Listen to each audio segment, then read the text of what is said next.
That's, of course, a scene from the blockbuster movie Jaws.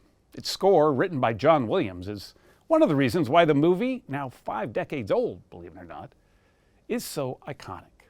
Today, epic soundtracks are thrilling audiences in a whole new way, as we'll hear from David Pogue. Hooper, where are you? The worst way to watch Jaws is like this. Now! Without music. Shoot! Now! A good way to watch it is with John Williams' famous score coming from your speakers. Time!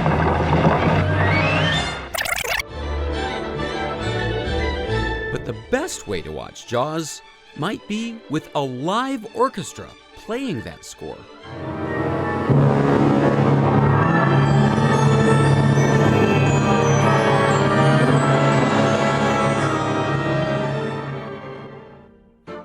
In the silent film days, live music always accompanied movies, and movies were events. Over the years, theaters got smaller, then people started watching it on their television, then they watched it on their computer, then they watched it on their phone.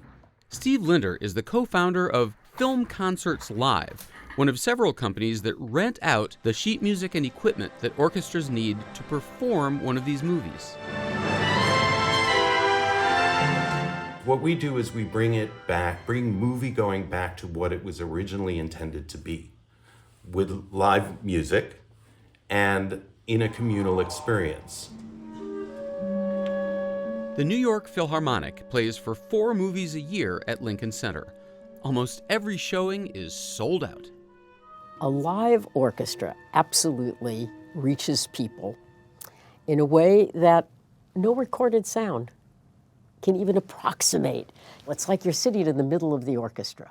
But for the Philharmonic's former acting CEO, Deborah Borda, one of the best features of live movie scores is the way they attract new and younger audiences to the concert hall. Almost 50% of the people who come to our film series are first-time attendees of the New York Philharmonic and the first time in the hall. For the conductor, these shows are tricky. You have to keep one eye on the musicians, one eye on your score, and one eye on this special monitor. For example, in this scene from The Princess Bride, when the dread pirate Roberts hits the ground, there's supposed to be a big chord. But how do I know exactly when that landing is going to happen so I can bring in the orchestra? That's the purpose of these vertical moving bars. They're called streamers. Those streamers and the bright pop are like countdowns to important musical moments. When the streamer hits the right edge of the screen, boom! So among fellow conductors, is there any, you're doing a crowd pleaser, we do art. Is there any of that? What anybody thinks of what I'm doing is really none of my business, but all I know is that when I turn around for my score to address the audience, every seat is filled. Anthony Parther conducted the Philharmonic screenings of Jaws, but his main gig is conducting the Hollywood recording sessions for the actual films. In terms of your flexibility with tempos and dynamics, is there any difference between conducting the film score in the studio and conducting it here in front of an audience?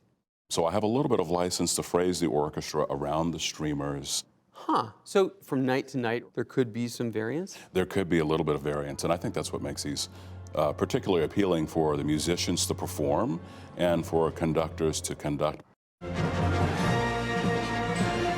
These days, there are over 1,000 live orchestra movie screenings a year. The classic blockbusters usually work best. It has to be great music that the audience wants to hear, of course, but also it has to be great music that the orchestra is interested in playing. Oh, that's right. The musicians are part of this too.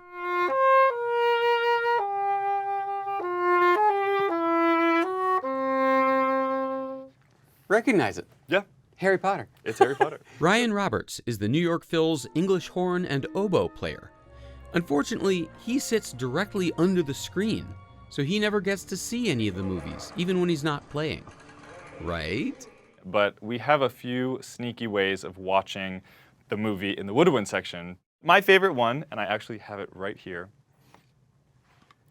is the rear view mirror. No! This is literally a rear view mirror from Amazon, and we tape it right on top of our stand lights. And management approves of this? I plead the fifth. You do 4 performances of each movie, and you do 4 movies in a season, and they all sell out. So shouldn't you do 10 performances of each movie? Well, David Pogue revolutionizes the modern orchestra. David Pogue will destroy the modern orchestra. This is a symphony orchestra. We play Mahler, we play Bach, we play Mozart. So we have a responsibility to the canon of music. And no, we're not a movie house, we're a symphony orchestra. Well, okay. But even Deborah Borda acknowledges that live orchestra movies have become a popular and important option for American orchestras. We should be places that are integrated into the fabric of the community. And so we want the New York Philharmonic to be as popular as the New York Yankees or the Mets. And movies can help get us there.